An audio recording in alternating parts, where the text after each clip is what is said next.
You're listening to Big World Network.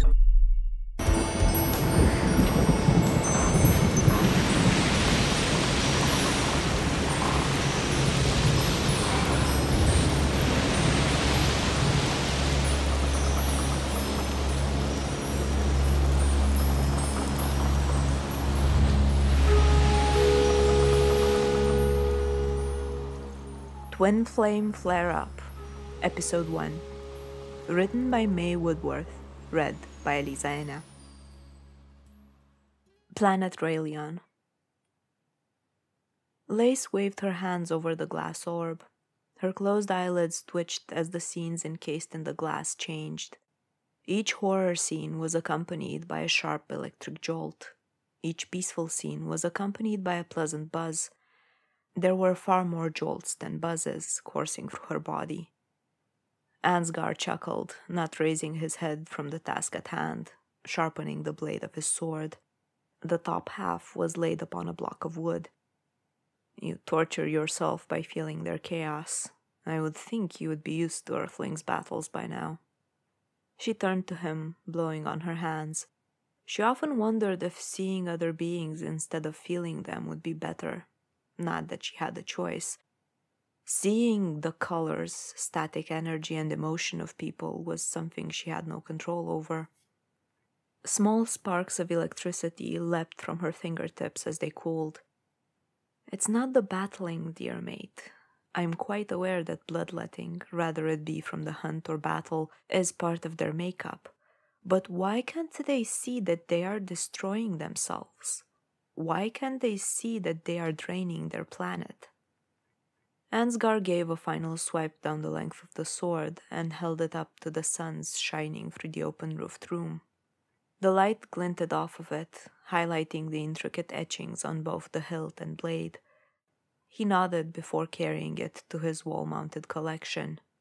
Placing the sword reverently back on its rack, he gave the hilt a gentle caress before facing her.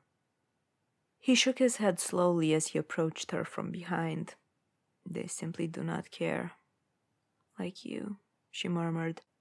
You care too much, he whispered, placing a hand on her shoulder. Mayhap you don't care enough. Why should I care? Those humans are creating their own end, and they know it. He squeezed her shoulder before walking back to his weapons. The swords, crossbows, and assorted hunting tools covered every inch of the curved wall. It's just that... What about them? She pointed to the orb. A young man in his early 20s, strumming a guitar, wavered within. A young woman stood in the distance, frowning as she observed them. Ansgar removed a long spear, decorated in colorful feathers from its holster. You and your music makers. The way they make you swoon, it's a wonder you stay with me. She spun around to face him. This again? I chose you. He cocked an eyebrow. You really didn't have a choice. She bristled. Of course I did. He laughed out loud. True, you could have chosen to perish in the flames and been reborn instead of joining with me back then. She frowned. I figured we would keep bumping into each other throughout time anyway. We were meant to be together. You would have chosen the drummer back then, wouldn't you? If you hadn't been faced with such a monumental decision. She sighed. I love you, Ansgar. Anyway, back to Earth's imminent demise. I want to save some of them, just as we were saved when our planets were dying. He grunted, holding the spear out to check its straightness. What is meant to be is meant to be. The girl will choose her own fate. She will be given a choice like you were. Stop monitoring them. But his music, it will be lost if she refuses to join with her twin flame, she whispered, hands straying towards the orb again. Webs of blue electricity tethered her to it. He stomped back to his weapons, replacing the spear and removing an ornate sword. All of this music maker talk brings back memories. Not good ones. You still think of that drummer. I know it, he hissed, pointing the sword toward the glass orb. Lace tensed as her entire body vibrated. Waves of electricity radiated from her in every direction. When a spark landed on Ansgar's feet, he scowled and retreated a step. Lace pulled back from the orb and closed her eyes, breaking the connection. She faced him. No other planet makes music like Earth. No other. Yes, they are... Ansgar thrust the sword in the air, ignorant, hand on hip, waving the sword dramatically. Careless, stepping to the left with another swish. Immature. He lowered the sword and tilted it this way and that. Lace knitted her brow. Dear mate, could you really sit by and watch everyone on Earth go up in flames? Why can't you show them some compassion? Puh, Earth, he spit out, placing the sword on the wall. Do they really deserve compassion? Our planets were in much worse shape, but not because our people caused it. We could do very little to heal our planets, unlike humans, who have all the technology at their fingertips. He crossed his arms over his broad chest.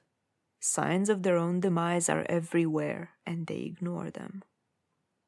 Maybe we can help them, she cried. He exhaled. The elders are right, La Sierra. They are killing their own planet and themselves. Pollution, murder, wars, animal depletion. It goes on and on. Why would we want any of them here? She frowned as she paced the circular room. Then she stopped, raising her face, eyes closed to the open roof. The sun set, bouncing off her fiery red hair in dazzling waves. The largest one, Zalar, turned a deep orange as it set, while Ralaz, the smaller sun off to the left, remained a cherry yellow. Many innocents will die, just as you would have died if I had not decided it was time to reunite with you and come here, she said.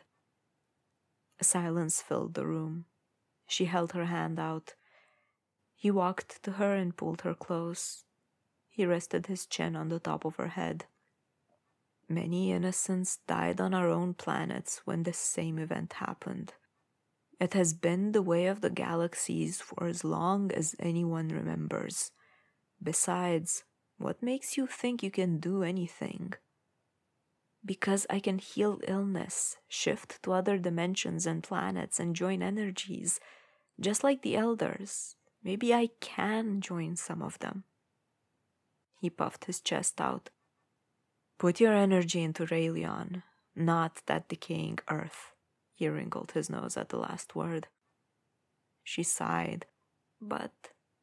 no buts. If they used their brains and resources on figuring out how to either save their planet or find a new planet to inhabit, then we wouldn't be having this conversation. This planet is your priority now. She turned around in his arms. I can't stop feeling bad for them. He gazed down at her face. They are quite capable of saving themselves. If they do not care, why should you? If the elders are not intervening, why should you? When she opened her eyes, the silver pupils shone brightly, reflections of her twin flame soulmate shimmering in their blindness. He stroked her face. She grasped his hand and kissed it. You need to relax, he said, tickling her and causing her to screech with laughter. In spite of her lack of sight, she knew the exact layout of their home. Just like people, each piece of furniture had its own color and static energy. She wriggled away from him and darted behind the long trestle table. He chased her around the table and around the circular main room. She tried to dart into one of the 8 entryways that branched off into different parts of their family dwelling, but he grabbed her before she could. I'll make you forget about your music makers, he boomed, catching her and blowing raspberries on her neck, making her laugh harder. Small giggles erupted above them. Trevan, I've told you to stay off the roof, Ansgar yelled. It's okay, I'm with him, Daria responded with a grin. Their teenage daughter bore a striking resemblance to her mother, right down to her chiseled features and fiery red hair. Trevon grinned. You're not going to make another baby, are you? Lace gasped.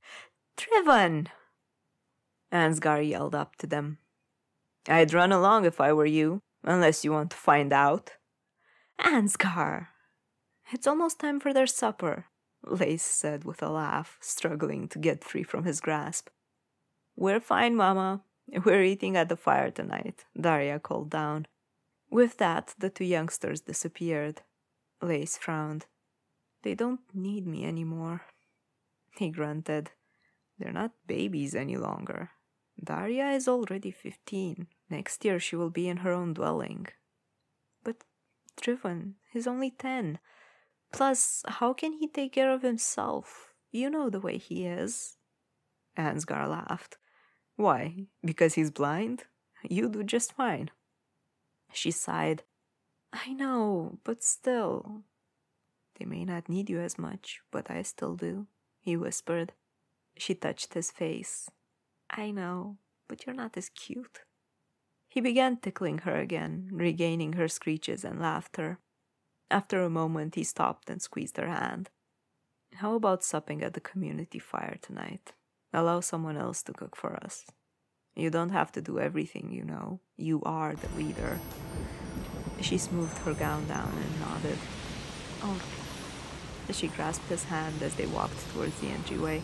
The lush foliage towered over them as they walked down the path. Not as cute, he mumbled. She squeezed his hand. No, and not a music maker either, but I still love you.